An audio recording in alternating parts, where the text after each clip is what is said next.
E aí vem a equação da onda. Por quê? Maxwell vai conseguir, através dessas equações, 4 equações, onde a gente não existem nem cargas livres, nem correntes livres. Então, a única coisa, no caso, a partir de um campo elétrico variando no tempo e um campo magnético variando no tempo, ele vai conseguir mostrar que os campos elétrico e magnético se comportam como ondas.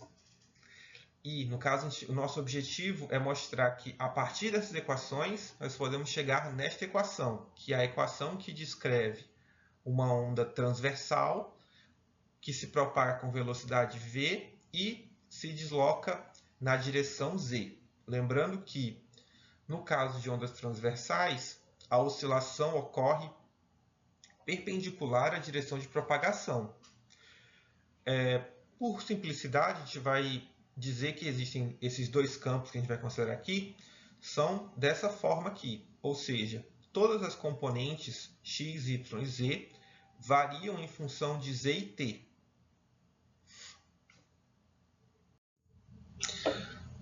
Aplicando nossas soluções nessa relação, nas equações de Maxwell, no caso a gente calculou o rotacional, o divergente do campo elétrico, o divergente do campo magnético. Com todas as expressões dependem só de z, o que sobra é só a derivada em z. Já o rotacional, sobram esses.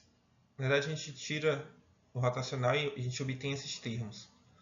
É possível obter a solução geral em função do Laplaciano? Mas dessa maneira fica mais ilustrativo, não, fica mais claro a relação entre os campos. Aplicando essas relações nas equações de Maxwell, a gente vai obter essas equações.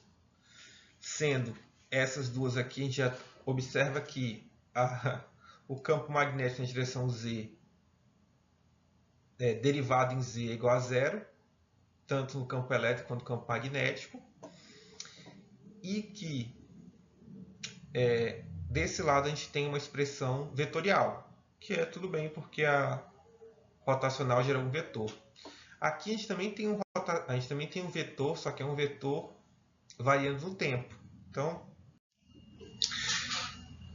Então, expandindo a derivada vetorial em função do tempo, então derivada em x em função do tempo, derivada em y em função do tempo e derivada em z em função do tempo.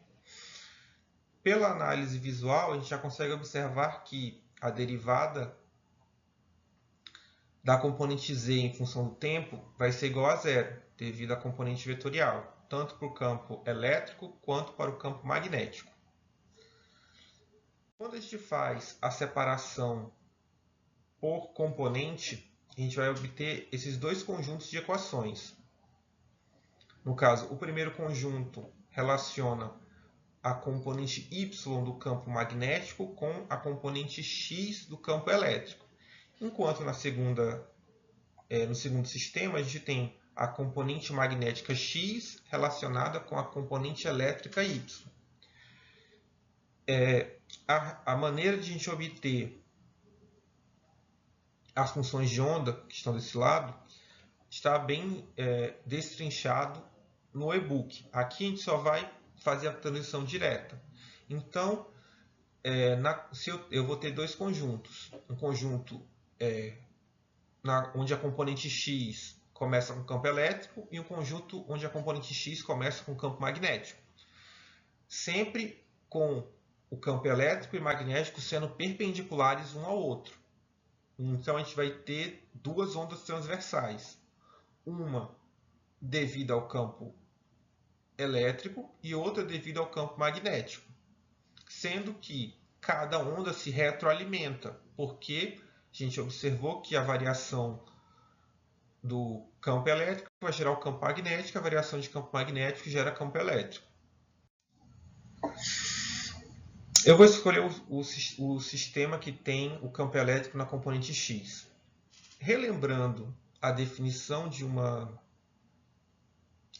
onda transversal se propagando na direção z, a gente observa que a velocidade de propagação da onda elétrica e da onda magnética, como elas estão acopladas, veja que não temos um termo de defasagem. Elas se propagam com a mesma velocidade. Essa velocidade é igual a 1 sobre duas variáveis eletromagnéticas, sendo elas a permissividade elétrica e a permissividade magnéticas no vácuo.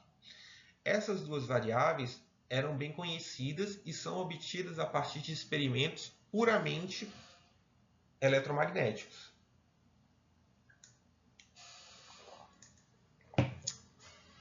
Quando se realiza essa conta, nós observamos que a velocidade de propagação dos campos elétrico e magnético